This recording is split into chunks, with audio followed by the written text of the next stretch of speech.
Hello there, and welcome to Gooner U, where there are no degrees because the learning never stops. I'm Dove, a TA here at Gooner U, and my friend Keith is our stalwart distinguished professor of Arsenal and football studies. This week featured our home match against Bournemouth. Hello, Keith. Hello, Dove. Do you? I feel like we need to go to the video on that intro. Maybe we need to just check and see if you hit all your marks well. Just hold on. I'm getting the word. Boy, VAR for podcasters, what a nightmare that would be. Yeah. We'll have a lot to say about that, obviously. We do. But to begin with, one quick topic, something that came up during our youth rec soccer practice, actually. So we have begun, in a manner of speaking, working on set pieces with our players, and successfully so, actually. Like, one thing that the head coach of a team has been working with them on is throw-ins going down the line. So you have someone throwing it, you have another player running down the line to receive the ball, and then they pass it back to the thrower, who is now crossed basically in front of the goal. And we've actually scored off of that, which is actually pretty cool, seeing them execute it. That's been great. This past week, we reinforced that, but then also we needed to work desperately on kickoffs.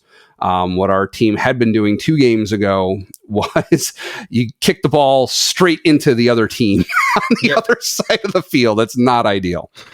As we were practicing, he was saying what he'd been told at the youth level, although he knows this was against what he was taught as a high school and college soccer player. But he was teaching them to be basically running forward and making sure that you kick it to a player ahead of the center line, basically, and get moving forward. To my mind, that felt like it was against a rule, like offside or something. And I didn't know if that was by convention, tradition, rule, because you always see them kick it backwards onto their own side. The player is on the opposing side's half. They kick it towards their own half to some player on their side. Is what you always see. Yeah. Where do the rules fall on that? So there was for the longest time a rule that you had to play the ball forward. The reason they play it backwards is so that they can have possession. Okay. It's always a pass backwards. So you're not pushing it forward that way. We have seen on occasion, I think of one or two we saw like last season, we gave up some goals like 30 seconds in, set plays off the Bournemouth, right? Yeah, speaking of which, Bournemouth. But what you typically see is, for years the rule was the ball had to roll forward on a kickoff. So what you'd see is them essentially like roll at a rotation forward and then turn and kick it backwards. And then they got rid of the rule. Now you can just kick it backwards. And so the idea is you're pushing it backwards because you want to have possession. It's not right. It's not like an American football play where you're like a pass play. You've got a receiver, running a route. It's about control of the ball. You have the ball and you can put it anywhere you want. Yeah, that makes sense. So what's going on in the world of Premier League and Arsenal this week?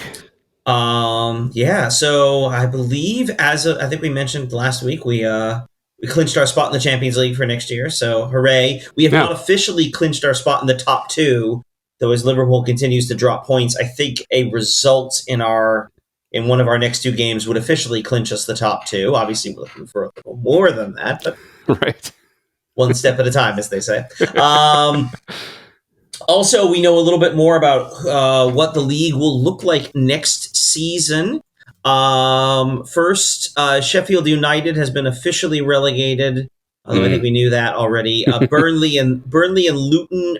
Burnley is almost certainly relegated. I think technically they have a shot to stay out, but that seems highly unlikely. And Luton has a chance. I think it depends. So I saw just a little thing today. Nottingham Forest was deducted 4 points for profitability and sustainability rules, financial stuff.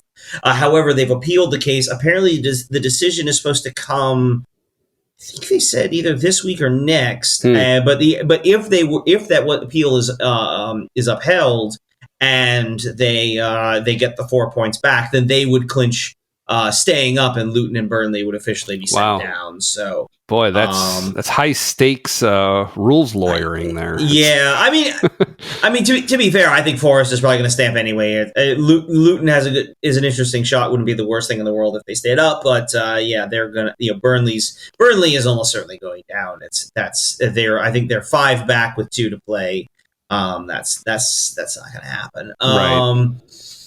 Yeah, wow, Sheffield was terrible. Oh my god. Gave up 100 goals. I'm staring at the standings. Wow. On the other end of that, of course, we're now at the time of year where teams are coming up. The championship finished their regular season this past weekend. Leicester City clinched their spots. They won the championship, and now they've been promoted to the Premier League. So Leicester's back. Yeah. Recent champions, Leicester City, still within a decade for that. I still can't believe they did it. I don't know if you told me that before. It doesn't sound familiar. Wow. 2016, I think it was. Leicester City won the league, which is still a shocking thing. Arsenal finished in second. We were 10 points behind them. We beat them twice, too. It's a wild season. But anyway, yeah, Leicester's back in the Premier League, 1 year down in the championship. And then the other promoted club is Ipswich Town, which has been in the Premier League. They were there last. Where were they last? I was just looking at where they. I want to say early 2000s.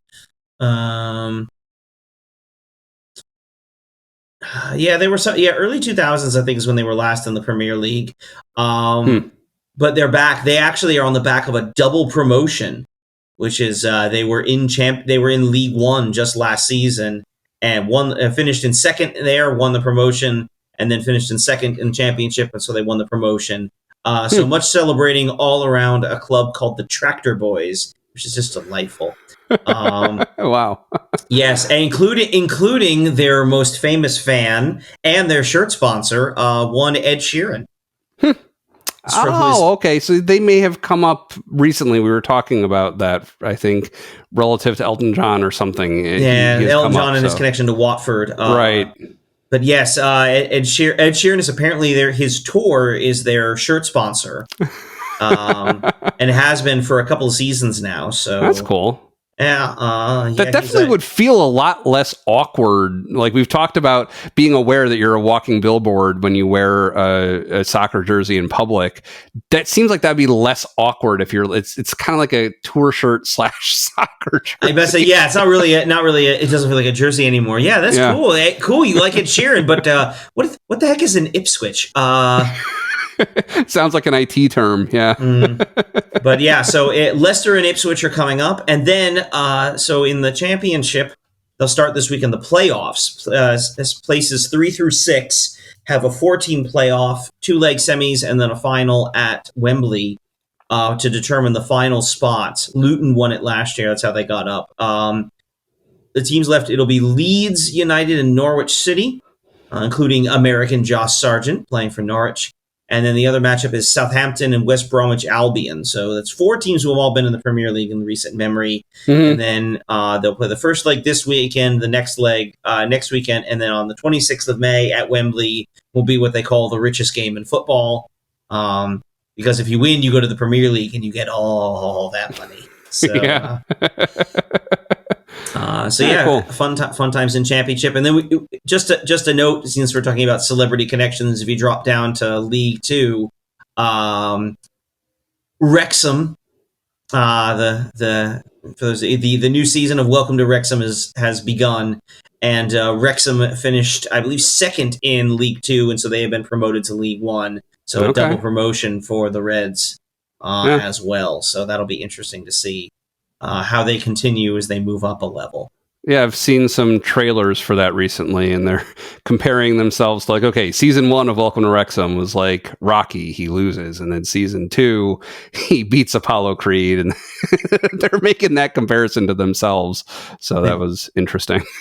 We'll see what that one looks like. I know the goal is eventually the Premier League, but then again, is that like the Creed movies? By the time I don't know, it breaks down. It's not even really them anymore. Yeah, I don't know. It'll be interesting to see, but that continues. So yeah, and also Real Madrid officially won La Liga, and Paris Saint-Germain officially won Ligue 1. So yeah, England is the only league that remains undecided at this stage. Is that typical that we finish that much later than the other top divisions? Oh no! They'll finish all the same weekend, but but they just clinched it. Yes, we're so tight at the top of the table. Right, exactly. Okay, so gotcha. they always finish roughly around the same time. Okay.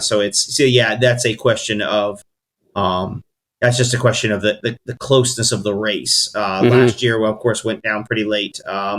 Whereas, the one I'm thinking of is like the year before. The Amazon season in Arsenal annals was the one where City won it on the last day of the season. But if you go back, I think 2 years before that, year or two before that, the COVID season.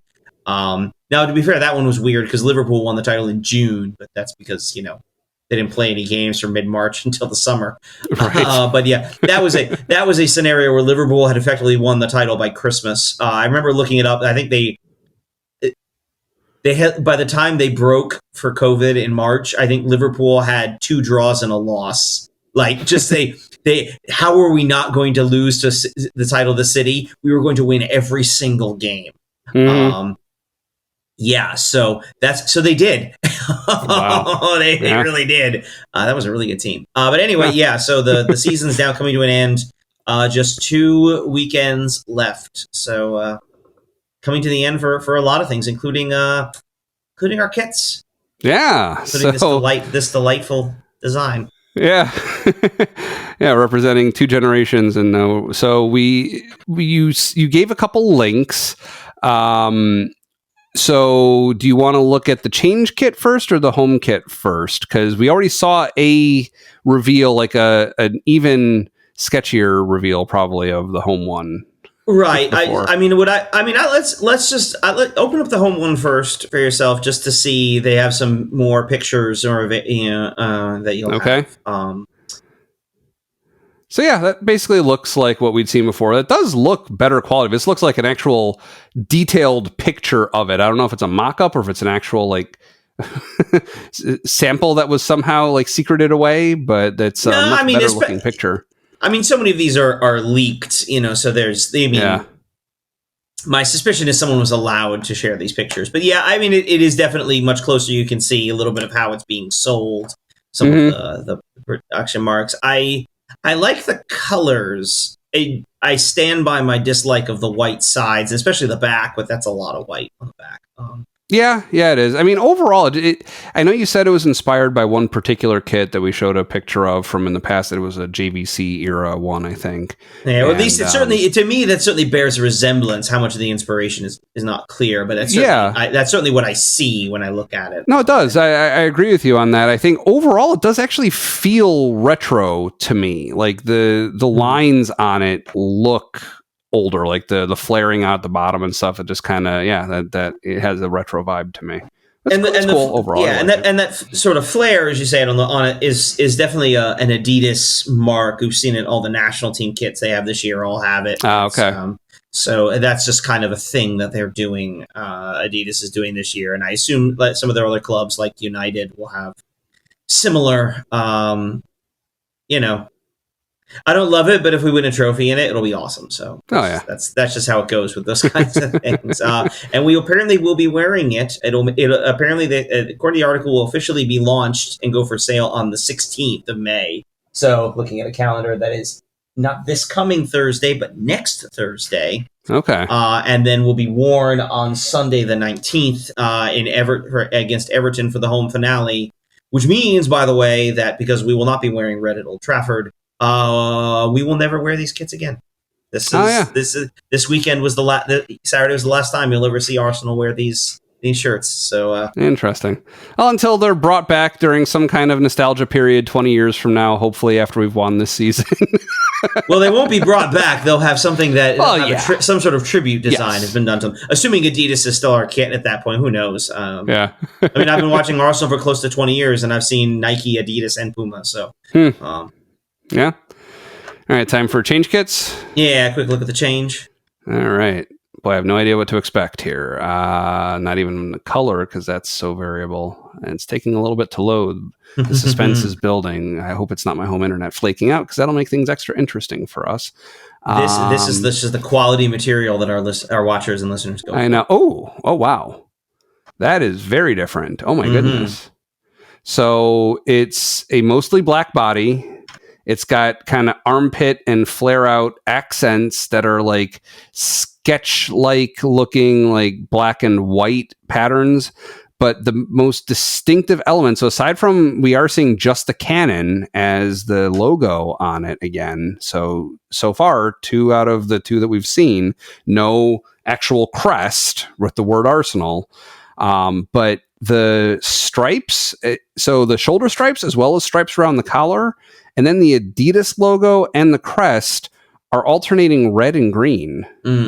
I may not be the first to call it this, but I imagine it will end up being called the Christmas kit. That's kind of interesting. Well, there's too much black for that, but yeah, maybe. So apparently, the red and green are connected to, with the black base, are connected to a pair of former Arsenal players, David Rocastle and Ian Wright.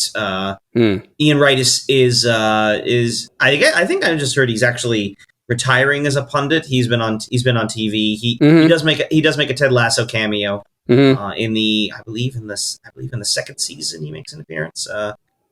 Maybe that was the first one. But anyway, he does make a cameo. A longtime Arsenal player, definitely a well-known Arsenal sort of a fan as well as that. David Rocastle, Rocky Rocastle, was one of his friends on Arsenal.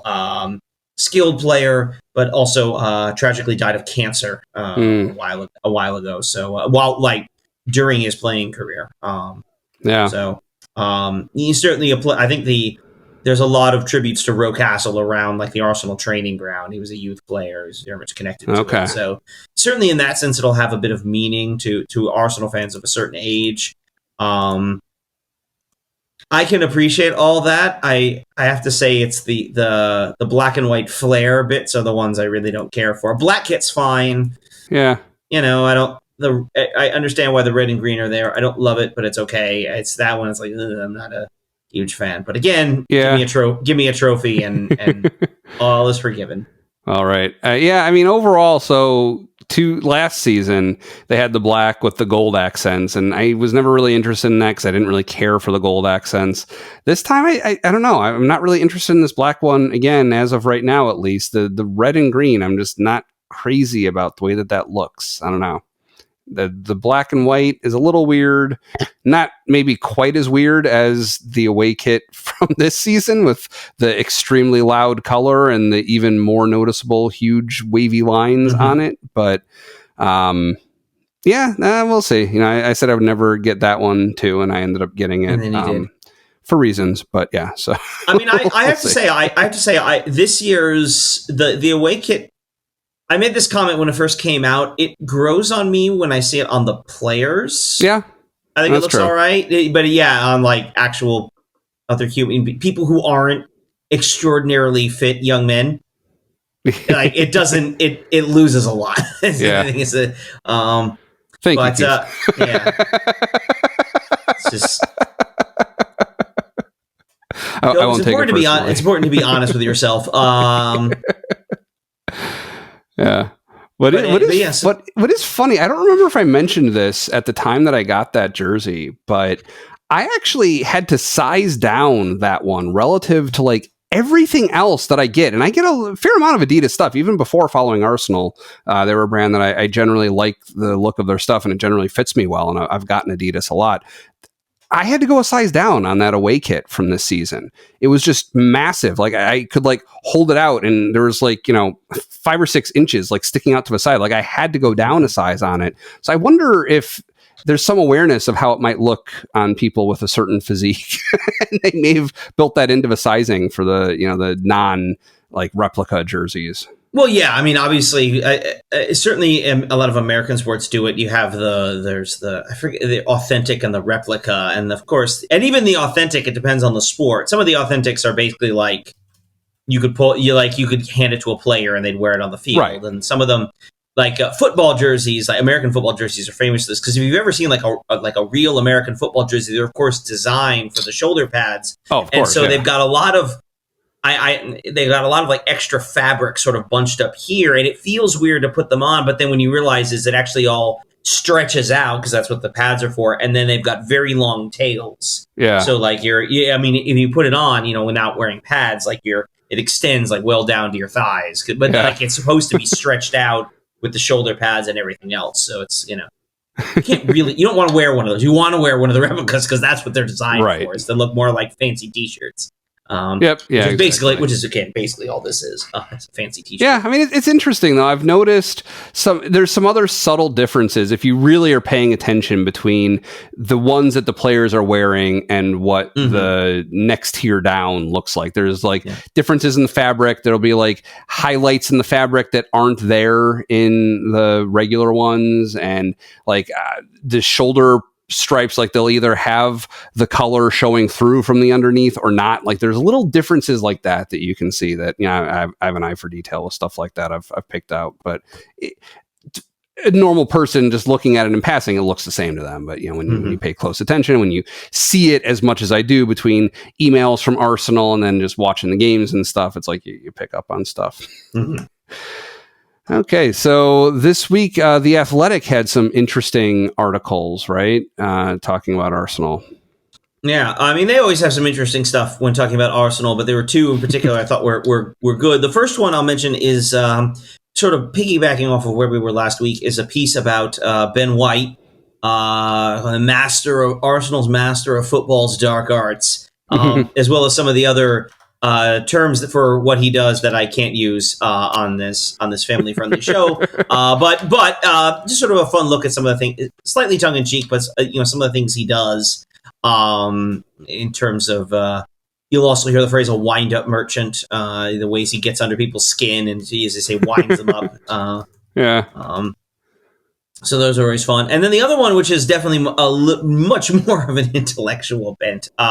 Really, it's a pair of articles. The first is an interview with Declan Rice called "My Game and My Words," which is a series they've done with a lot of other players. But it's Declan Rice sort of talking about what he does on the field and how he approaches the game. And he talks a lot about some of the things Arteta asked them to do.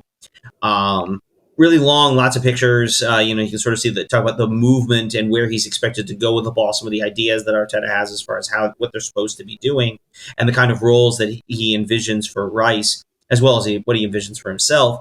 But then also there's a follow-up piece from Art de Roche, who's one of the Arsenal tactics guy, I'd say at The Athletic, who his follow-up piece, what Declan Rice's interview told us about the way Arsenal play. And he picks up on a couple of things and sort of says, okay, that explains some things we've been seeing that we've thought about, but it's when Rice is sitting there saying, this is what we're trying to do, obviously that adds a little layer to that analysis. And so if you want to get into the more tactical side of all of this, I think those are really interesting.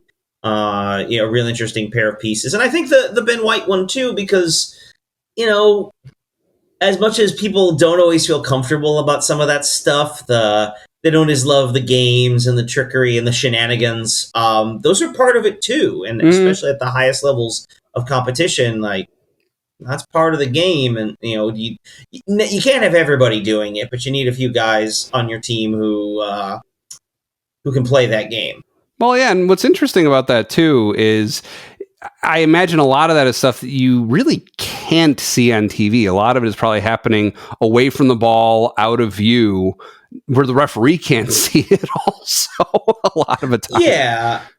It's that. A lot of it's also like the audio and the trash talk. And it's interesting. There are some guys, and this is across sports, some of whom can be very clever, and like you see guys laughing because they like it's good. They really got ragged on good. Some of it you don't even see anything, and sometimes it's just very subtle. Guys sort of go by someone else and are just like, "That sucked, man. God, you're terrible." But you were good. Just sometimes things like that. There was an incident earlier this week in the Champions League where Jude Bellingham, who's an Englishman, plays for Real Madrid, was definitely, had to be pushed back by the referee. He was in Harry Kane's ear when Kane was about to take a penalty for Bayern in their semifinal, which Kane, of course, promptly scored because that's what he does. Score, but it's not going to get wound up. But it's funny because they're England teammates, and there's an incident from I think it was in the World Cup where Kane missed a penalty and Bellingham goes over and is, consoling him like, okay, let's go. We can still do this kind of. So again, the juxtaposition of the teammates and the competition and how all of that plays out. So, yeah. All right. Well, before we get to the Bournemouth match, I'd like to share with our listeners a little bit of behind the scenes about how we put the show together. So we use a tool called Zencastr. We use it for every episode that we've done for a long, long time now, and it's a super easy solution. So I sign in first. I start a recording. Keith comes in. It's all set up for us. All we do is we click record, and that's it. We're both talking. It's recording full quality video for both of us, and I'm able to download it afterwards and do my editing. If that isn't your thing, they also have tools to very simply put it together for you, which I had been using earlier before I got my bearings on how to use some of the professional tools that I use now. But it's super easy to record a podcast with Zencastr. You just log in using your browser and start recording a high quality podcast right away. Record studio quality sound and up to 4K video with your guests. Feel a sense of zen knowing Zencastr's multi-layered backups ensure you always have your recordings in the highest quality, even if the connection is unstable, as ours so often is. If you have thought about podcasting before and gave up, thinking you needed a lot of different tools and services, those days are over. With Zencastr's all-in-one podcasting platform, you can create your podcast all in one place and distribute to Spotify, Apple, and other major destinations. If that sounds good to you, go to zencastr.com/pricing and use our code Gooner and you'll get 30% off your first month of any Zencastr paid plan. I want you to have the same easy experience as we do for all our podcasting and content needs. It's time for you to share your story. There's a special link in the show notes. So Bournemouth. It was at times it felt inevitable we would win, and at times it really didn't. I mean, so let me throw this to you, because this is sort of something I was thinking about. On the one hand, especially in the aftermath and knowing how it finished, and even looking at the statistics, I mean, we completely dominated this game. Yeah, we were all over them from the jump. They had maybe one or two actual dangerous moments throughout the course of the game. Again, all the sort of advanced statistics, the expected goals, the touches in the opposition box. It's not really an advanced statistic, but we had a massive statistical edge in the game, and yet there were various points, weren't there, where you're like, oh boy, I don't know, right? Well, I guess the fear was that it was a return to that stretch around Christmas and New Year's where if we don't end up getting the title, we're going to look back and say that was the part of the season where we really botched things, right? Like we had a run of bad form, and it was this type of form a lot of the time where, yeah, we're shooting, we're dominating possession, but we just can't finish. And that was the concern. Is like, oh no, is it another one of those games? Is it because we had a slightly rotated side, like some of the players who maybe are often in the first squad, but maybe haven't been recently? And it's debatable how rotated this side actually was. I think it was clearly the team that Arteta chose for this purpose. It's tough to say. Like when you bring in as late substitutions Martinelli and Jesus. It's like there are reasons for that. I don't know. They're probably both still recovering from whatever their injuries have been. But so you wonder, like when there's a failure to convert like that, you start worrying, like, is it going to stay that way? Because it lasted a while, Yeah, I mean, and credit to the keeper who made a few good saves. Yeah, he did. And yeah, I think at this point, it is interesting how this has sort of played out over the season, or over even just the almost 2 seasons now, even sort of following. Like, what a big deal it was for Gabriel Jesus to be here. And then if you think about it, like, well, who would he have started for? I mean, really, if you were looking at that lineup, I mean, we can understand. I don't think with Jesus is injury related. I don't think it's injury related at this point for Martinelli either. I think Arteta right now, because of their form, prefers Kai Havertz at the 9 and Leandro Trossard on the left. Who would you drop for them? Given how well they've all been playing, and that's just kind of how it goes. We think about how this has been fluctuating. I think Thomas Partey is also effectively back. He's been pretty good, recently. He's hit his stride a bit. Yeah. And one of the things that he does defensively is he sits a little deeper defensively and allows Rice to push further forward. And so we've seen Declan Rice become a little bit more offensive-minded since then, in a way that Jorginho doesn't. I mean, even though Jorginho apparently, the story has an offer of a contract from Arsenal and is expected to sign it. So we'll sort of see what that looks like going forward. But again, it allows you to do some different things. And we've got Tomiyasu healthy, and he just, you can see how effective he is. We talk about Zinchenko can go forward, but has some trouble on the back end. Kiwior is a solid defender, but going forward, there's still some holes in his game. And then you've got Tomiyasu, who really can effectively do a little bit of both. Yeah, and he did a lot of both in this match in particular. He had some serious action up front with a near goal. I think, was it the one that ended up going in and called back, or was it another one that didn't end up going in? But he had a major contribution to one goal effort. Yeah, he was around. He was around on a lot of plays. I don't remember anyone in particular, but I thought he did. He was definitely kind of around. Yeah. So good on. Tomiyasu. You can see again, and the only player we really haven't seen much of in terms of injuries is Urian Timber, who is allegedly close. Who knows? I doubt. Gosh, I can't think he'll. If there's still the title to play for, I doubt he plays. But with just 2 games left and where we are, but yeah. Maybe in an optimistic case, if he were ready, you bring him in as a late substitution just so he gets a few minutes out there or something. But at this point, it doesn't matter because it's interesting. So, someone who watches a lot of American sports, as the regular season winds down, there's always that sense of getting ready for the postseason, for the playoffs. And so, absolutely, if this was an American team prepping, you would absolutely rotate him on to see where he is, see if he can fit, knock the rust off, do all that, because, you're playing for standing, but the most important thing is that you get in and then you get set for the next game. The season ends, I'm looking at the calendar, season ends for us on the 19th. It's over. Yeah. There are no other games. Nothing else will happen. But we still have the title to play for. Yeah, if we were in Liverpool's position where we can basically sort of kiss the thing goodbye. Yeah. Okay, maybe you think about it. But by and large, your goal is to win the games. And the only reason you're going to play Timber is you think he gives you the best chance to win out of everyone who could be in those positions. So yeah. I clearly, Arteta doesn't think that's the case. He hasn't made the bench yet, so again, it would be wild if he was actually back in the Premier League given his injury. His injury happened on opening day. Right. So that would be something else. It would be something spectacular if Urian Timber was to play any sort of role in the title race. I think that would be a minor miracle, frankly. If he plays, it means things are already over. Frankly. Yeah. So, do you want to talk about how we landed on the scoreboard initially? Well, I think in general we have to talk mostly about just the role played by VAR. Well, let me ask this. Obviously, there are several calls we can point to throughout the game. I'm thinking of 2, at least in the first half, and then a couple more in the second.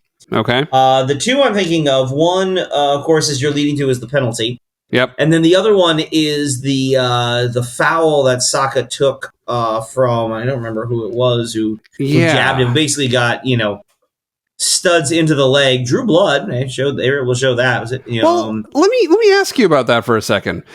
I heard the commentators mentioning blood. Mm-hmm. What I saw could have easily been the inside stitching of the red thunderbolt from the outside of the socks that they were maybe mistaking for blood. Was that definitely blood? Did you see did you identify blood for yourself? I didn't get obviously you're watching on television, so it's hard to really say for sure. I did get the sense that he was a slight cut. Okay. That because presumably they had to take him off and presumably did a little patching up on his shin. Okay. So, that's now several times, at least 3 times in the last few games, where players have, opposing players have come in studs up on an Arsenal man and gotten 1 yellow for it. For what is theoretically could easily be a straight red. Right. Now, I understand there's no call made on the field, so when they go to VAR, they can't say that's a yellow. Yeah. VAR is only for reviewing violent conduct for a red.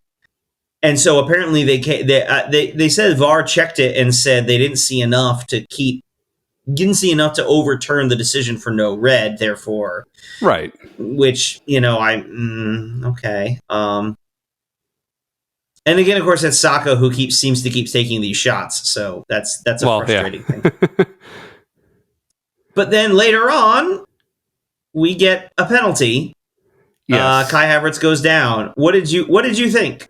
So that was interesting. So in real time, it clearly looked like, yes, the ref called it. He got it right.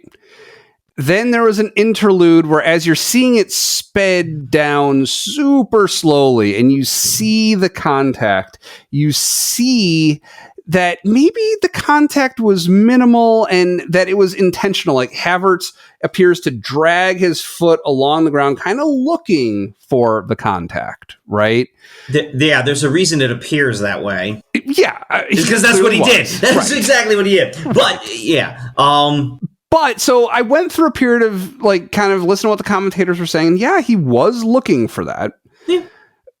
But as I saw it over and over again, especially when you see it not slowed down, when you see it at normal or near normal speed, he was probably at least a little bit knocked off balance.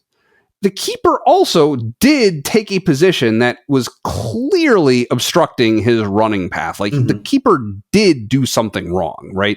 The keeper is not blameless in this scenario. So ultimately, I think it was brilliant play by Havertz. He did something that looked obvious to the on-field ref and would not look clearly, obviously wrong to the VAR. Like he played the game.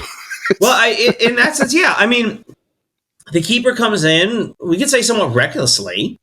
Yeah. You know, he comes in, he misses the ball. And, does Havertz trail his leg behind him? Of course he does. But the only thing that's going to get overturned there is if Havertz doesn't make contact at all and he ends up flopping. And we've seen those where players will go down without contact. Some are more obvious than others, but we've seen plays like that. And that's the kind of thing they will look and go, okay, there's an obvious contact there. Does he trail his leg? Of course he trailed his leg because he knows if the keeper makes contact with him, it is a foul. Yeah. And so in that sense, again, a lot of people are sort of giving Havertz stick, but a lot of those are people who aren't Arsenal fans, and so they, they're just rabble-rousing, whatever. That's a penalty. That's a penalty every time.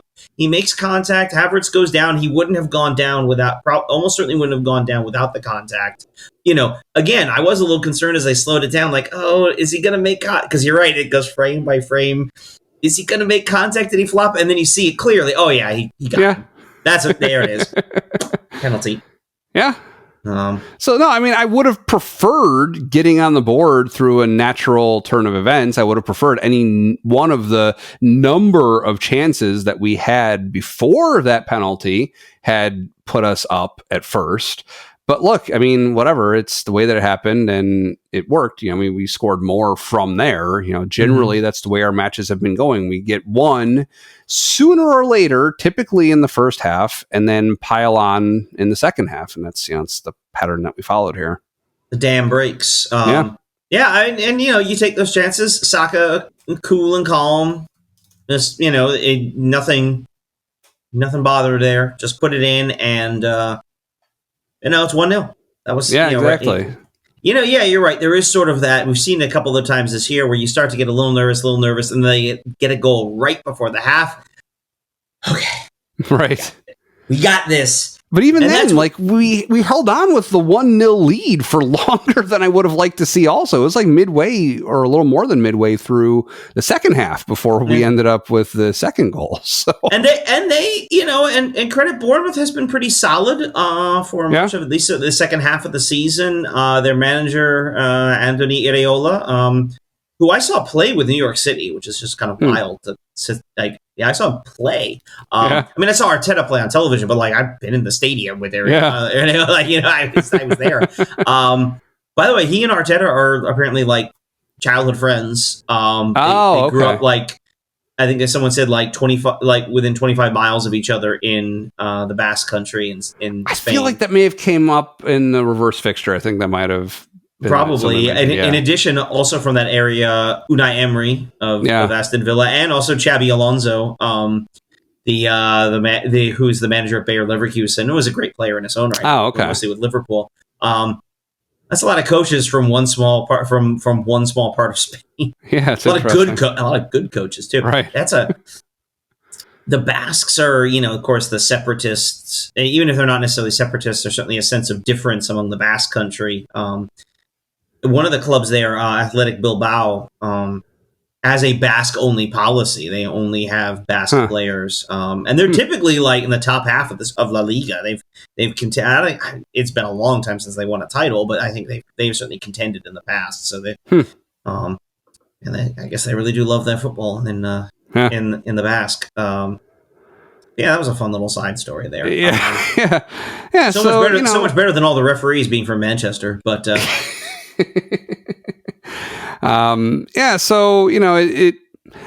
We didn't shrink back in the first half. It wasn't like, we clearly didn't park the bus or anything. We're still seeking that next goal. It took us a while to get there. It was like a bunch of missed chances over and over again. But Bournemouth was also more on their game. They came out of the locker room swinging more than we'd seen in the first half too. They would give us a lot more trouble. And some of that is the goal, but being scored. Then once you score the goal, now they have to try to get an equalizer, so they open up a little bit. And there is some skill on that team, and so they were able to sort of assert themselves a little more forward. And I mean, we did a good job of sort of keeping them away from anything particularly dangerous for the most part. Before we were finally able to break on a counter. I mean, opens them up, it pulls their lines apart and allows us to break on the counter like we did for the second goal. There's Trossard with another quality finish, 2-0. Yeah, and it was over, right? The game was over at that point. Yeah, right. For less than a minute or less than a few minutes, it seemed like it. So, one thing to point out there is, did you notice Declan Rice's pass to Trossard? He pushed it over with the outside of his foot. That was really nice. It was very Odegaard-esque. Yeah. But yeah, so just a few minutes later, we thought for a while, at least a little while, that Bournemouth was actually revoking our clean sheet for the match. It turned out not to be the case. This was one of the more fast and confusing plays that it took me, I don't know how many times on replay to fully digest what had happened and what the call was, right? What was your experience of that whole run of play? I mean, it definitely all happens very quickly. The ball comes in, Raya gets a punch on it, was also, being knocked away. The ball kicks, hits the crossbar, comes back, another Bournemouth player gets it and scores.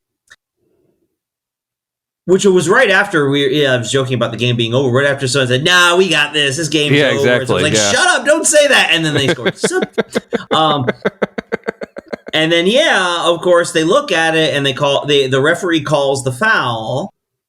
And so VAR is called in, and again, there is no clear and obvious error. I mean, to me, Solanke very clearly makes contact. At least one of the angles, he clearly looks at Raya before leaning into him.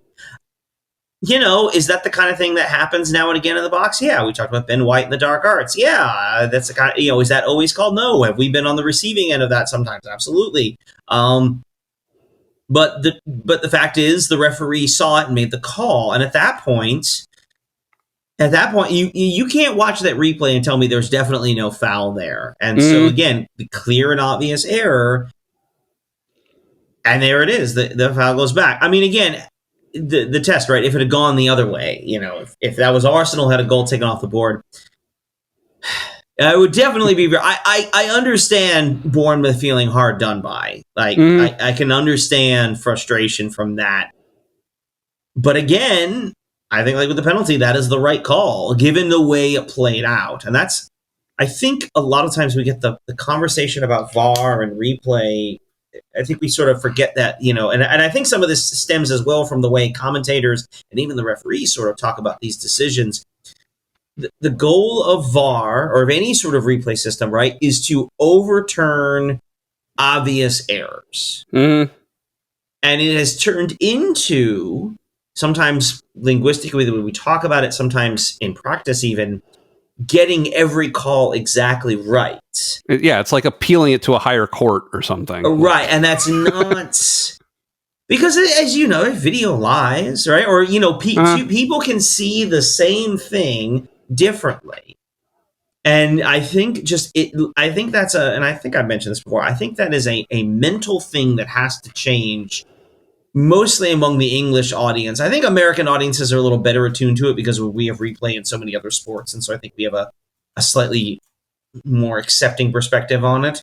I think that's the thing that really has to change and even within the referees too, because you'll hear this, who was it? Mike Dean, a retired ref, gave an interview where he talked about being a VAR and talked about how he didn't want to overturn a call because he didn't want to make the referee, his buddy, the referee, look bad. It's like, no, that is right. Mistakes happen. It's okay. Yeah. It's okay. Like, it's not like, and yes, they're evaluated by the league, but it's not like the league's going to go, well, VAR didn't overturn it, so I guess you made the right call. No, they can see the video. They know you screwed up. It's okay to come back at some points and say, look, the field is enormous. The referees have an incredibly difficult job. That field is enormous. So many things happen at such a fast pace.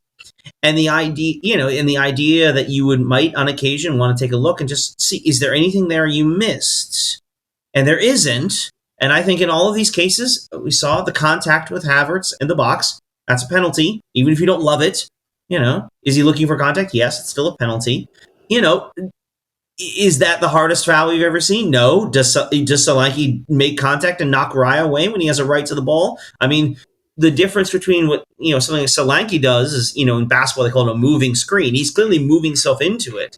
Whereas if you watch like Ben White, a lot of times he screens, right? He just sort of stands there and he can assert yourself, this is my position, and now you're being pushed out of the way. And that's a huge difference. Well, so that was something that I wanted to clarify with you with this VAR, or not with the foul getting called, pulling back the goal.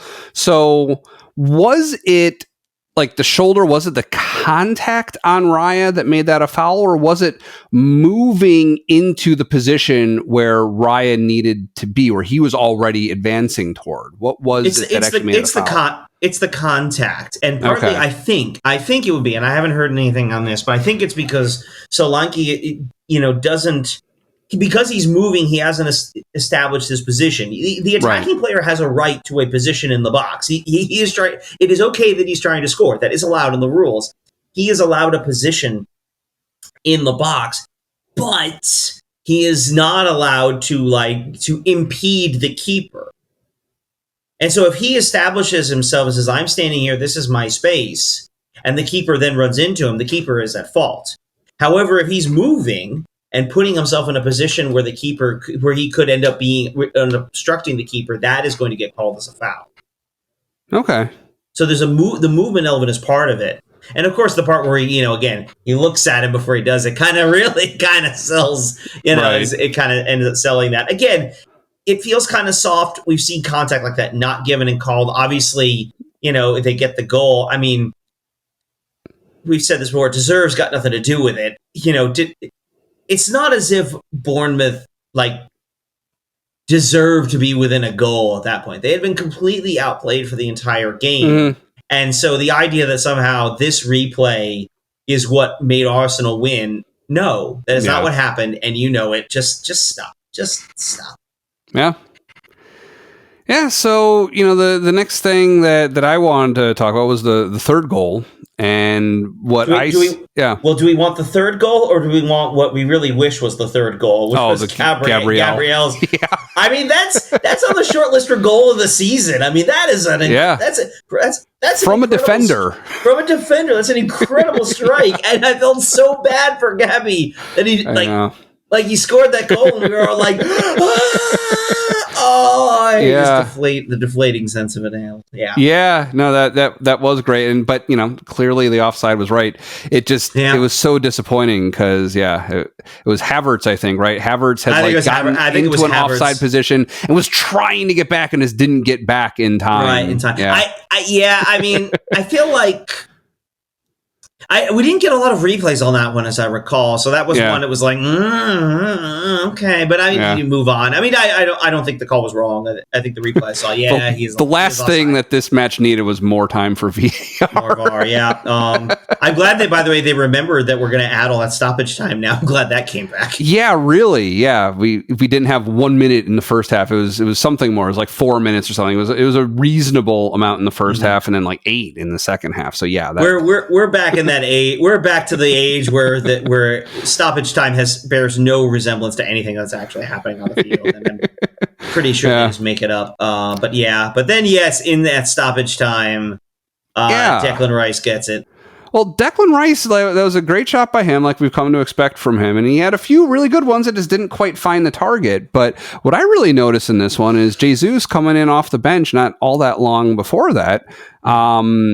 It's really nice ball handling, and like Odegaard-esque, like you mentioned before, like Odegaard or Messi, like these players who are really talented dribblers, like get the ball around another player in the way that they need to. And I don't remember seeing Jesus in particular do that a lot before, and that was nice to watch as in his assist for Rice to get into that position.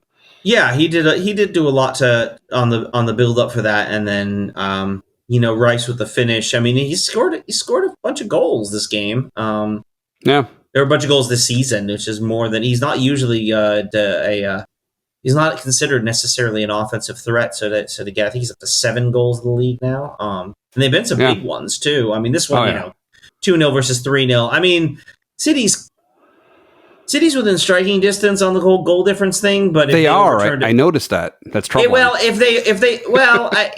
think at this point, if they overturned us on goal difference, it'd be because we actually lost games. Because remember, we are assuming we're in a position where goal difference would matter. We have to win. We have to win 2 games, which would be 2 more to our goal difference minimum. Obviously, right. We'd have to be at least +1. That's true. That's a good point. Yeah.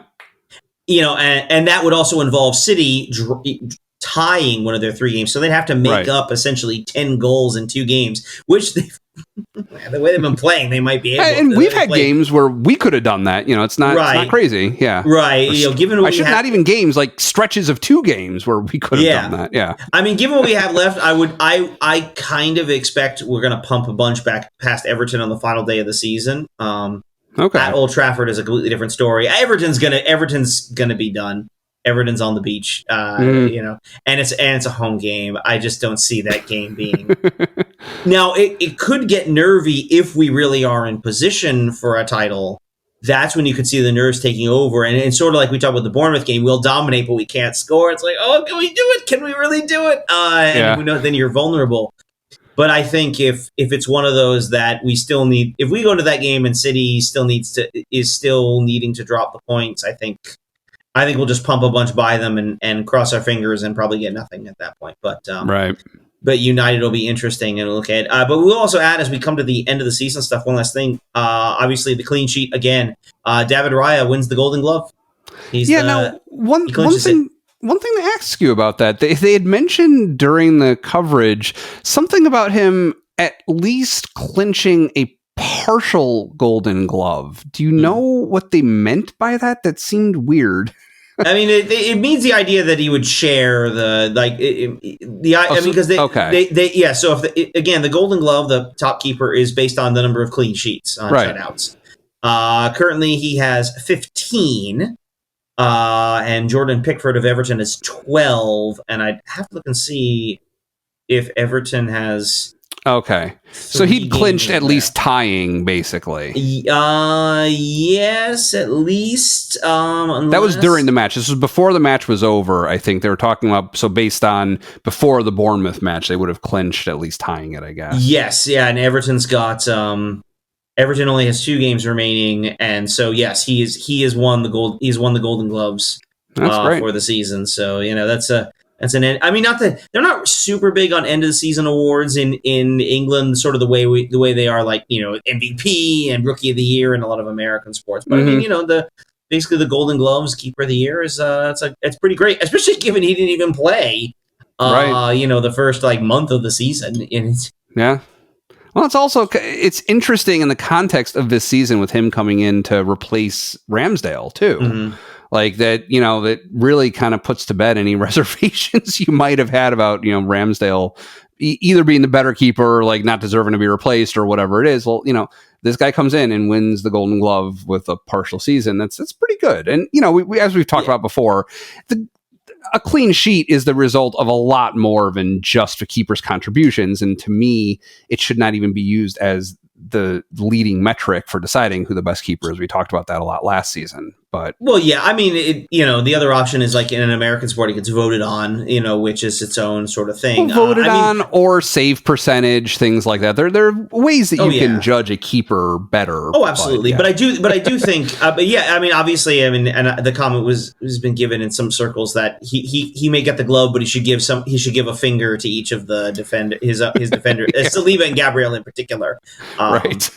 Very quiet, sort of quietly, I don't think Gabriel had, other than his goal that I wanted to stand just for the sake of it. I thought he was a little shaky at moments. I thought Saliba was excellent today.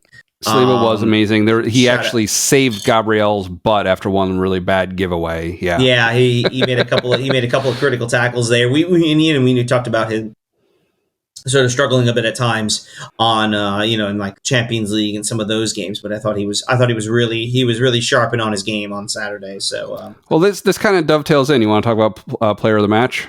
Yeah, I think good. So we've talked about so many players. Odegaard pulling the strings. Saka is just amazing. Tomiyasu had a great game. Trossard with an excellent finish. We talk about Partey and the things he does, and Saliba having a great game. But I'm going to say Declan Rice. I thought he was good all around. I think the goal was sort of a nice sort of capstone to what was generally a very good performance overall. But Kai Havertz was all over the place. He did such a good job in that 9 position. We could rattle off most of the lineup, frankly. Yeah. That had just Ben White was just doing Ben White things as he does. I would definitely, but I think Declan Rice. But I'm open to it. Yeah, I mean, overall, Rice would definitely get an honorable mention from me. Also, Saliba would get an honorable mention. And while talking about Saliba, one thing that's really interesting is they mentioned in the commentary, I guess, he is, I think they said right now, the only Premier League player to have played every minute of every match, which is crazy to think about. Yeah, incredible. Yeah. But so they get honorable mentions for me. I think overall, I would say Kai Havertz for me this time. I think I was really impressed by drawing the penalty, and I think just contributions all over the place, aside from obviously the one offside where he caused the goal, not to count. But overall, I was really impressed noticing him more this match. So, yeah. Real quickly, before we get to next week, I wanted to mention to you, so I had kind of alluded to a soccer-related gift being given to my son for Passover, and there's the tradition of the Afikoman gift is part of Passover. We don't have enough time today for me to go into more detail on that, although it is fun and interesting to talk about the way that works. But so for second Seder, for finding the Afikoman, I gave him the gift of Subbuteo. This is something that we've mentioned in passing. It came up a while ago after I'd heard it mentioned on a podcast episode for The Incomparable that I listened to. They were talking about their favorite toys growing up, and Subbuteo was one that someone talked about. And then it also came up in our film studies episode talking about Next Goal Wins. It was seen in the background of a shot, and I noticed it because I'd heard of it before. It was something that caught my attention, so I figured it's something that might be fun to try, that he would like, and he was excited to try it, and we have tried it, and it is fun. It is it's basically a game. You set up this massive, way bigger than you think it's going to be, this like massive felt mat, and you've got 11 players on the pitch, and they're like an inch tall with like half-inch wide bases, and you just kind of flick them forward with your fingernails on the mat, and it's possession based, so whoever touches the ball is the attacking player, and as long as they continue to touch the ball with each successive flick, they maintain possession. In between their flicks, the defending side gets to move their players into position. They are not allowed to touch the ball or an opposing player. That's a foul. But so you just move into scoring position, and eventually you try and score. The keeper is on a stick. So you got a keeper on a stick. You're holding like the little tail end that's out behind the goal. And so you can move in real time, like to try and block a shot. You can move your keeper to try and stop the ball. And it's tricky to play with a 7-year-old. It is very difficult for a very structured game. Things need to happen in a particular order, and we're working on his patience with that. Definitely playing against an adult would be really fun. I haven't had the opportunity to do so yet, but maybe if you visit over the summer, that might be something that'd be fun. But yeah, it's great. I'm looking forward to playing it more, and definitely it opens up your mind as far as the strategic aspect of the game, because it resembles a real soccer match a lot, but turn-based and slowing things down. You really get to see from that overhead view you're saying you'd always like to have of a soccer game. You see that overhead view, you're able to manipulate things with more precision and slow down and kind of think about who is moving how. Of course, with the caveat that you're moving one player at a time. Which is the least realistic aspect of it, but necessitated. But yeah, so anyways, that's fun. Just a shout out for anyone who thinks that might fit into their gaming lives. It's a pretty fun tabletop game. So what's up for next week? So next week, one game. Obviously, we're at that stage. Final away game of the season at Old Trafford. We're going to play Manchester United.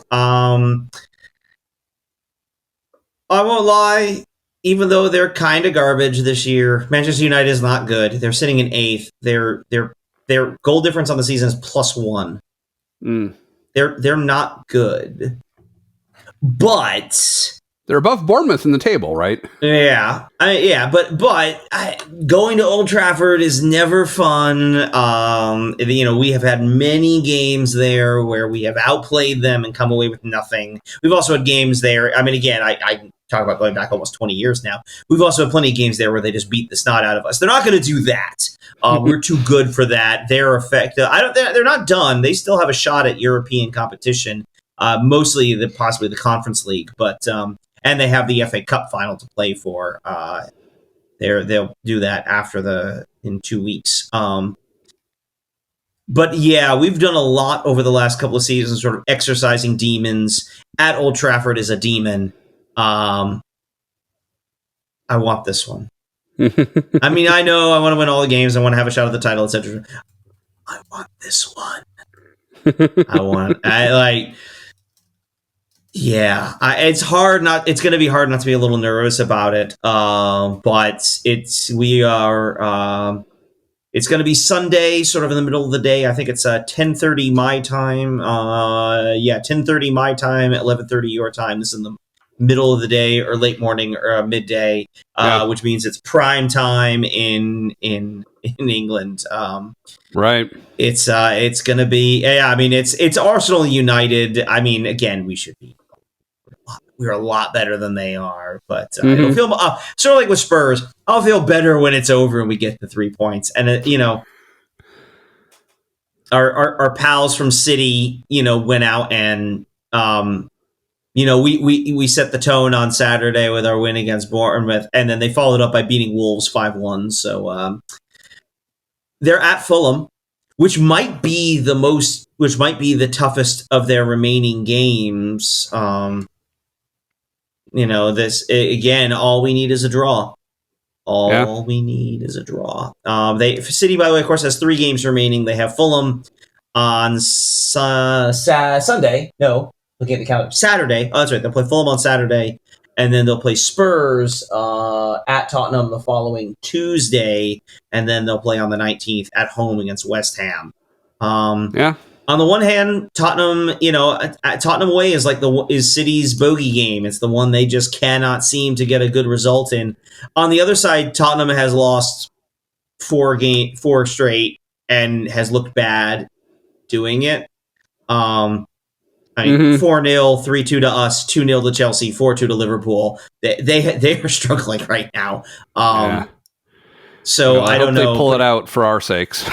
I know, of all the things. I remember we're not rooting for Spurs, we're rooting against City. I think at Fulham's kind of the game. And you and Fulham took a bunch of points off us this year. I feel like they owe us a little bit, But we'll see. The important, keep an eye on the Fulham game on Saturday. I'll say this.